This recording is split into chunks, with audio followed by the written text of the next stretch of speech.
Una pregunta para ampliar la mirada. Diálogos entre disciplinas para descubrir el mundo. Con vos, que estás ahí. En tu casa. En las aulas. Con los y las docentes. Nuevas formas de conocer. Otros modos de aprender. Seguimos educando.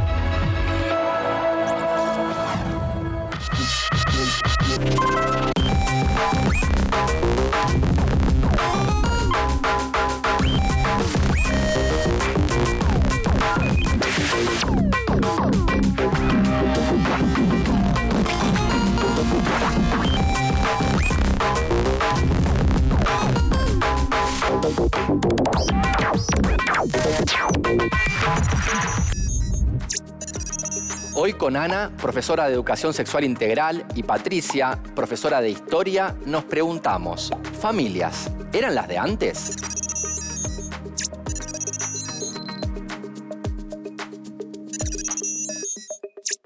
Y bueno, tengo 3 hermanos, dos varones chiquititos y bueno, mi hermana que me lleva 2 años menor que yo. Yo en mi caso tengo a mis viejos separados y mi viejo vive en Corrientes, o sea, lo veo una vez por año más o menos. Y nada, estoy vivo con mi vieja y con mi hermano. Mi familia se compone por mi papá, mi mamá y 6 hermanos. Mi familia se conforma por mi papá, mi mamá, bueno, separados. Mi hijo vive en Capital, Saavedra. Yo vivo acá en Escalada con mi mamá y con mi hermana.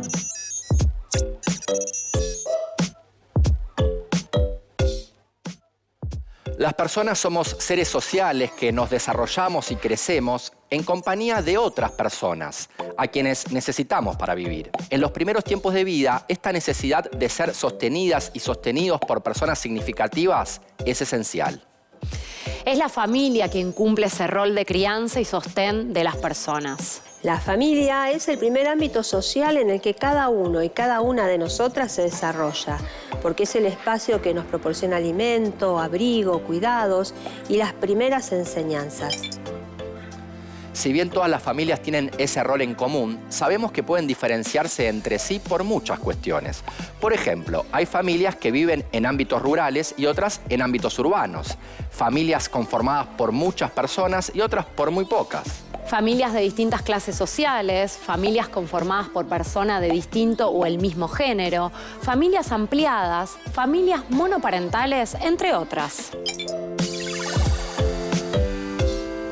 Ahora, podemos preguntarnos, ¿a qué se deben estas diferencias? ¿Son diferencias individuales, o sea que dependen de las elecciones singulares y propias de los miembros que las conforman? ¿Son costumbres culturales y entonces todas las familias de un mismo contexto se parecen?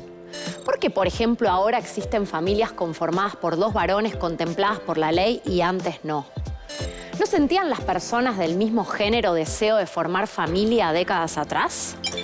Y esto nos lleva a la pregunta sobre el Estado.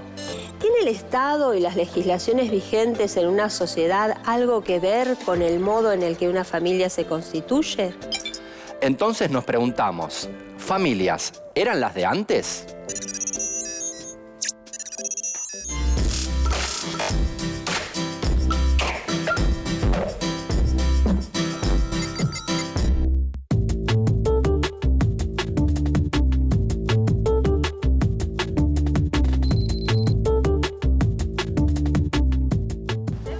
Me imagino una familia muy numerosa, con una mamá, con un papá, muchos hermanos o muchos chicos. Me la imagino mucho más numerosa y conservadora. Me la imagino con muchas cualidades y complejidades.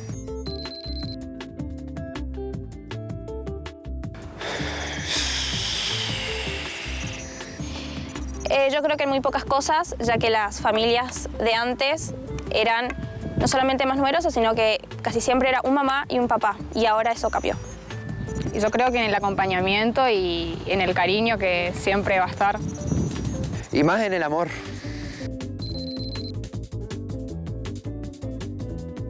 En la composición, tal vez. Se diferencian en la forma de vivir de cada familia. Se diferencian en la variedad y que ahora una familia es una palabra mucho más extensa.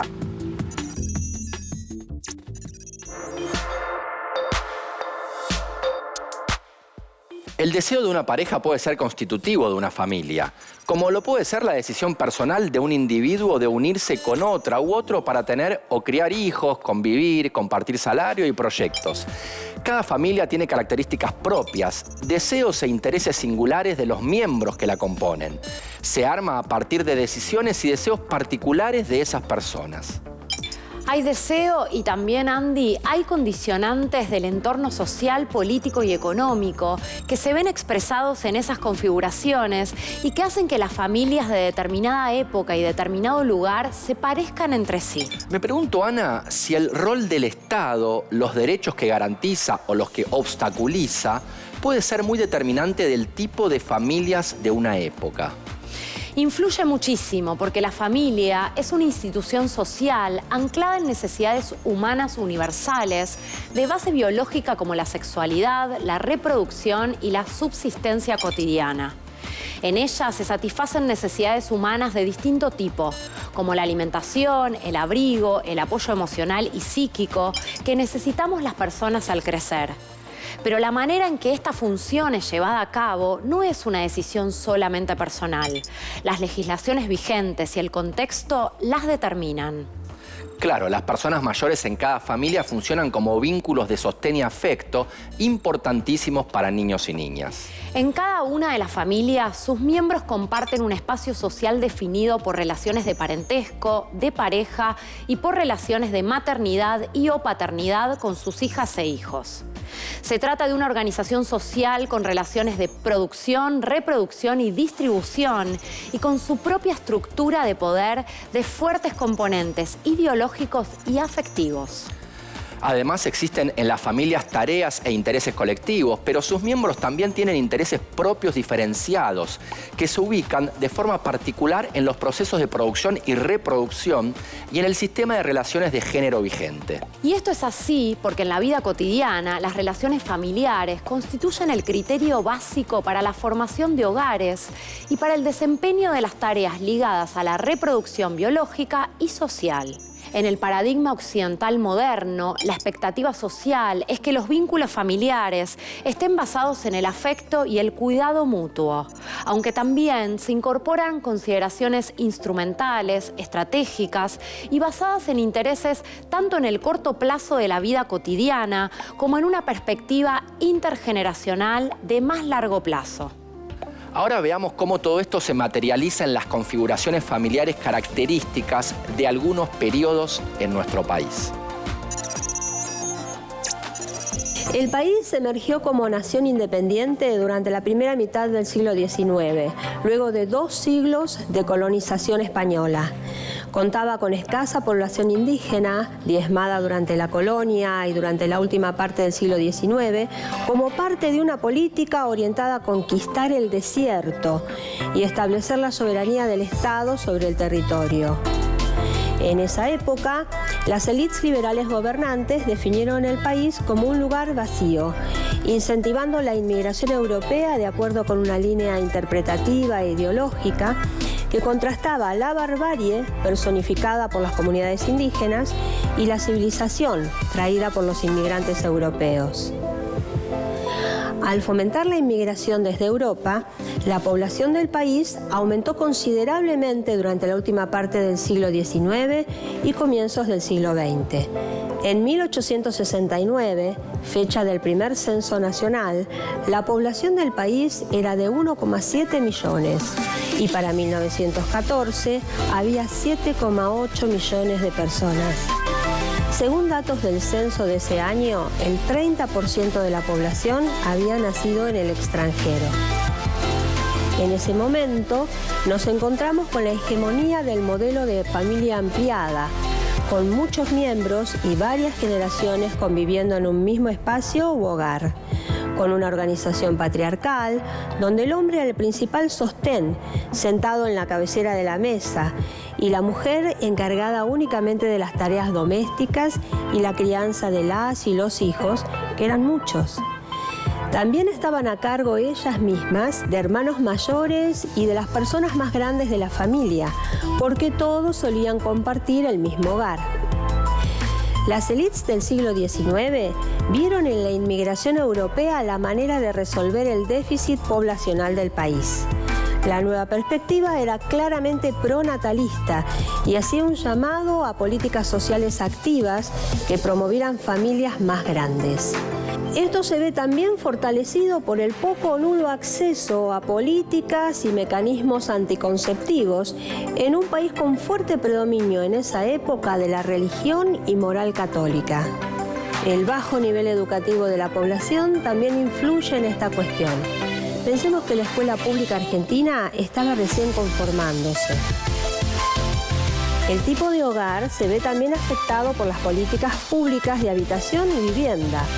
La falta de políticas activas en el tema y la escasez o alto precio de la vivienda conducen a convivir en hogares compuestos y extendidos. Era común en los espacios urbanos en donde se asentaban los inmigrantes que el primer miembro de la familia en llegar pudiera acceder a un terreno. Después de un tiempo y mucho esfuerzo, era probable que pudiera comenzar a construir un hogar al que se le iban anexando habitaciones a medida que las y los hijos crecían y conformaban su propia familia. Las casas tipo chorizo, donde diferentes generaciones convivían y compartían algunos de los espacios comunes, eran lo más frecuente en la época. Esta tendencia irá cambiando a lo largo del siglo y los hogares comenzarán a achicarse.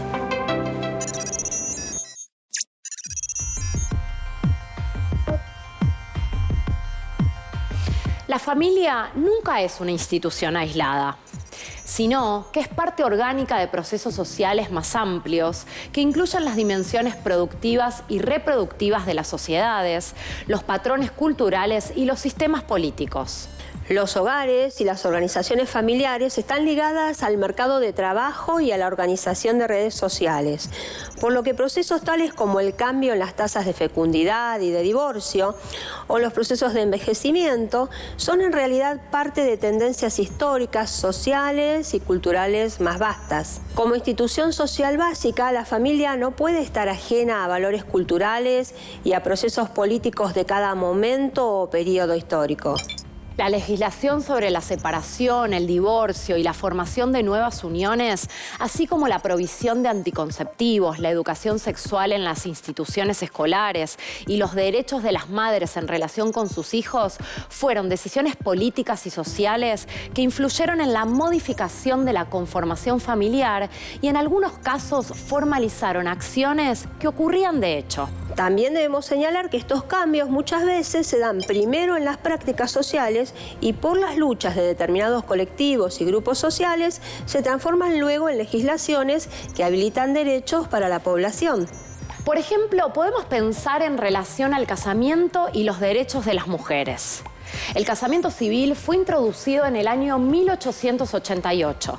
Pero el reconocimiento legal del divorcio tendría que esperar casi 100 años. Exactamente en el año 1987, aunque en la práctica existían desde mucho antes las separaciones de hecho, pero sin el reconocimiento legal y estatal.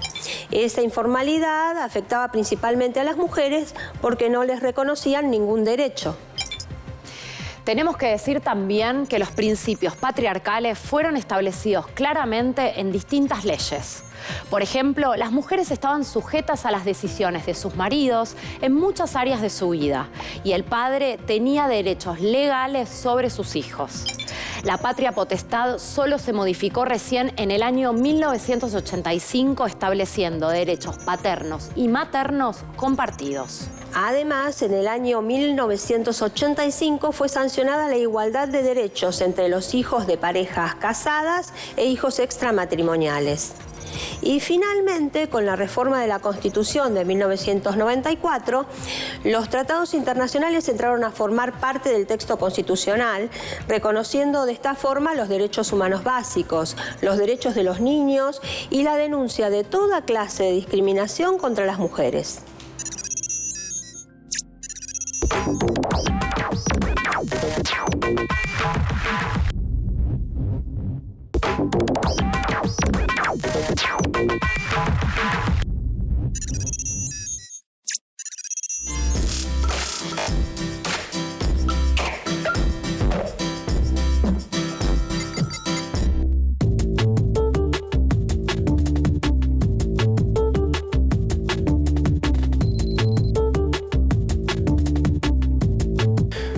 mamá, mi papá y mi hermana y yo. Mi familia está integrada por mi mamá, mi papá y mis 2 hermanas. Por mi mamá, mi papá y mi hermanita menor. Una familia son aquellas personas que están con nosotros en el camino. Para mí una familia es un grupo de personas que intentan sobrellevar la vida de distintas formas, más allá en el amor, en el apoyo de cada persona hacia el otro.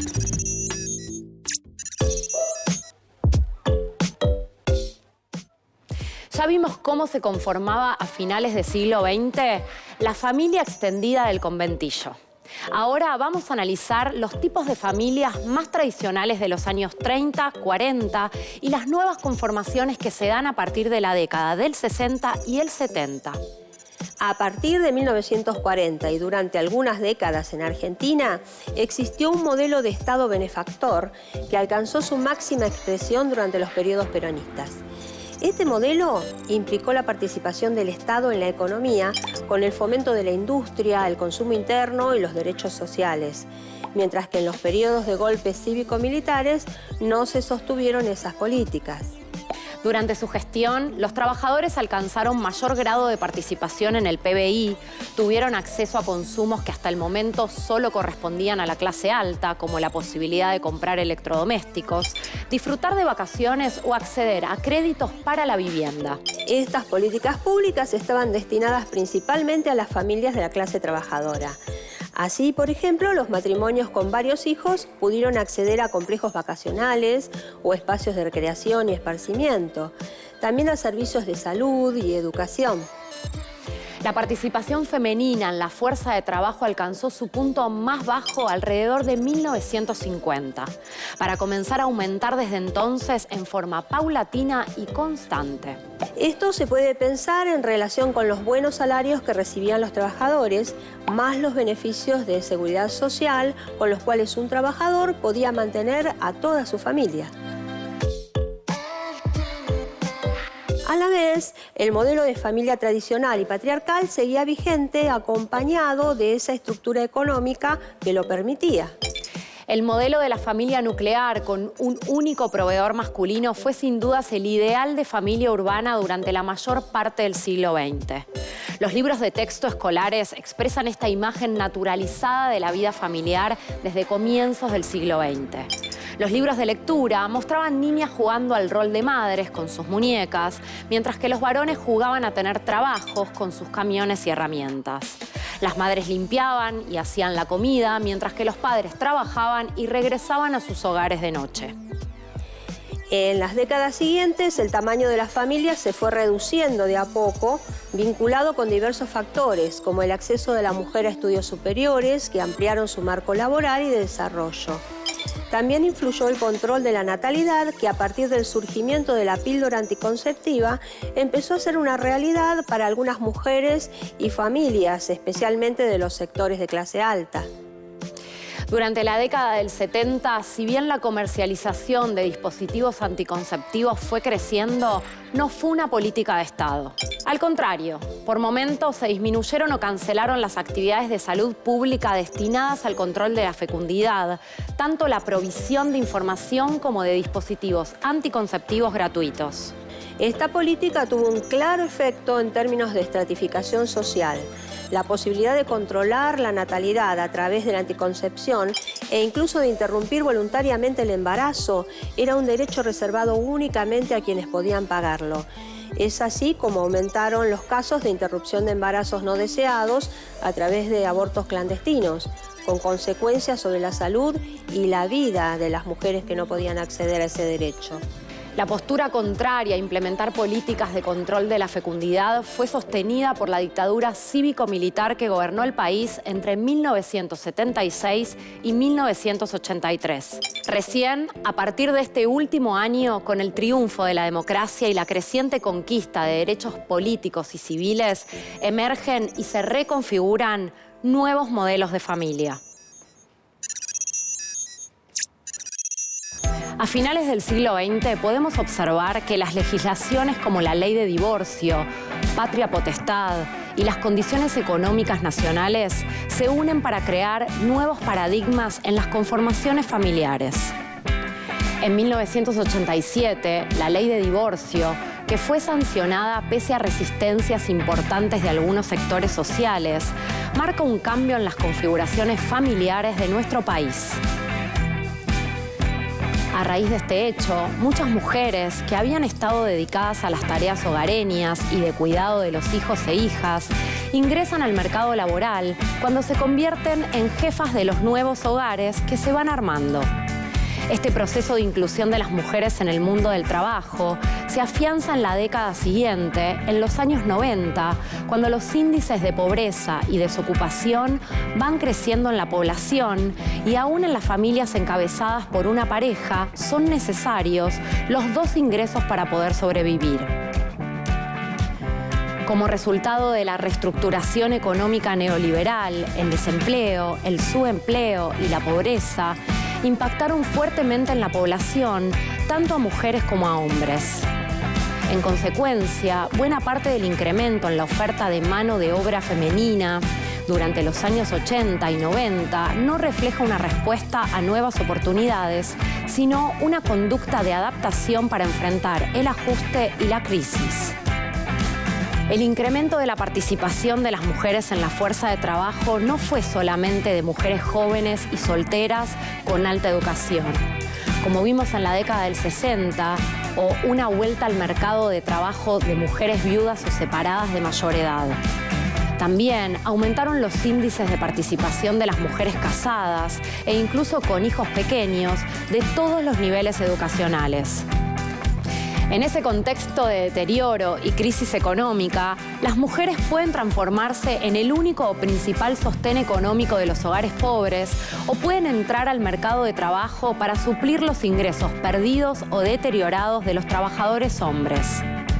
Como resultado de estas tendencias, el modelo familiar nuclear patriarcal, basado en un único salario, se altera dramáticamente y aumentan los hogares con dos trabajadores remunerados. Otra ley importante de la época es la Ley 23.264, sancionada en 1985. Esta ley impuso la patria potestad compartida e hizo que las y los hijos nacidos fuera del matrimonio tuvieran su estatus definitivamente equiparado a los matrimoniales.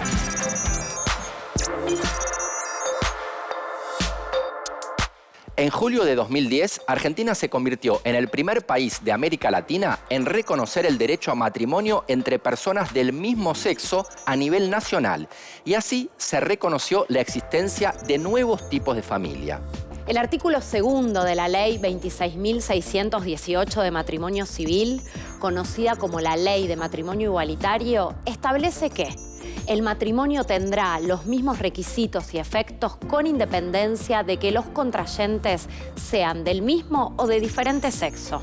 A su vez, el nuevo Código Civil y Comercial de la Nación, que entró en vigencia en 2015, establece: ninguna norma puede ser interpretada ni aplicada en el sentido de limitar, restringir, excluir o suprimir la igualdad de derechos y obligaciones de los integrantes del matrimonio y los efectos que éste produce, sea constituido por dos personas de distinto o igual sexo. A partir de estas leyes quedan legitimados distintos tipos de familia que ya existían, pero que no eran aceptados socialmente. Como dijimos, hoy en día conviven variadas conformaciones familiares, como la familia nuclear, monoparental, compuesta o ensamblada, adoptiva, de madres y padres separados, homoparental extensa y familia de acogida. Al comenzar el siglo XXI, el país enfrentó los índices más elevados de desempleo de su historia, niveles de polarización económica y social desconocidos hasta ese momento, una profunda recesión económica y una altísima incidencia de pobreza y de procesos de empobrecimiento. Todos estos factores desencadenaron protestas y movilizaciones sociales y una crisis política en diciembre de 2001. Ante el ajuste y la crisis social, las demandas de trabajo y de ayuda alimentaria confluyeron en el reclamo de las mujeres que se posicionaron, en muchos casos, como madres en representación de sus familias. Esta es mi familia. Yo soy Gastón, tengo 13 años y cumplo el rol de hermano mayor. Tengo a mi hermanita Victoria, de 10 años, a mi hermanito Agustín, de 7, y a mi mamá, de no sé cuánto. ¿Reina de la casa soy yo? ¡No! ¡Ay, mami! Escucha, me están preguntando la verdad. ¿Quién es la reina de la casa? Yo. Gastón, de los 3 hijos, es el más dulce, es el más apegado a mí, es el más compañero. Es el que, bueno, los golpes de la vida, o sea, lo hicieron crecer y madurar. Mi mamá se llama Noelia. Yo estoy con ella desde los 3 años.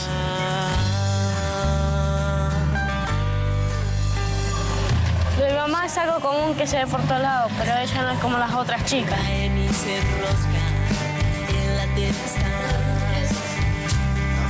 Ella es un calorcito que llega despacito. Porque es mi mamá y la entiendo y siempre la voy a apoyar, pero mis compañeros no entienden lo que es ella. Para ellos es una burla y para mí no, porque es mi mamá. Un hijo de una chica travesti transexual, o sea, no es igual que todos los chicos. Es un chico que va por la vida simulando no ver la burla, simulando no ver la discriminación. Fue la decisión de ella, no mía, ni de sus padres. Ella decidió ser, ella de chiquitita se sentía una mujer y era un hombre.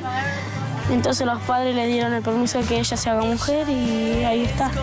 O sea, siempre le enseñamos a pelear por sus ideales y a respetar al que tiene enfrente más allá de las diferencias. Entonces, ser mamá de Gastón es ser una mamá especial y es tener un hijo especial. Las 3 mejores cosas que me han pasado en mi familia fueron ir de vacaciones con toda mi familia. Mi mamá se llama Victoria, tiene 7 años.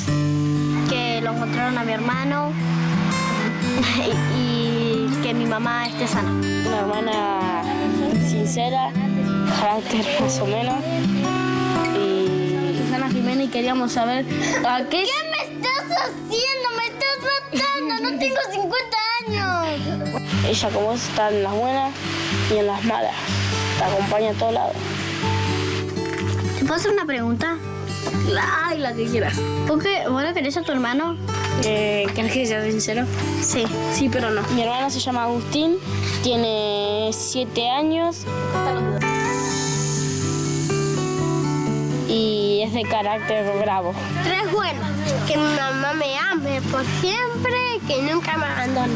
Cuando él tiene sus días de enojado, es que te pelea. La segunda es cuando yo estoy mal, mi mamá me cura, me hace mejor. Cuando se levanta de buen humor, es compañero, está al lado tuyo, juega, hace todo. Que cuando yo me pierdo en la costa, ella nunca me va a dejar, me va a buscar hasta que me encuentre. La familia es para mí lo más importante que tengo en la vida. A lo largo de este programa hemos aprendido que en realidad nunca ha habido un modelo regular, único de familia para todos los grupos sociales, sino que más bien lo que hubo siempre fueron familias en plural.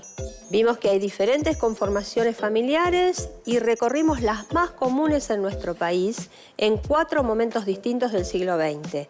De la familia extendida del conventillo a la familia más tradicional del 30 y del 40. También las nuevas conformaciones a partir de la década del 60 y el 70. Y a fines del siglo XX con las mujeres que pararon la olla en la crisis del 2001.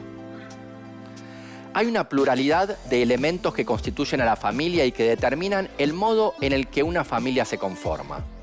La familia es un proyecto de vida en común, un grupo de personas que se eligen, se cuidan y dan cuidado y protección, especialmente a niñas, niños y adolescentes. Incluso cuando ciertas tareas de cuidado y atención de alguno de sus miembros deban recaer en otras entidades, como el Estado.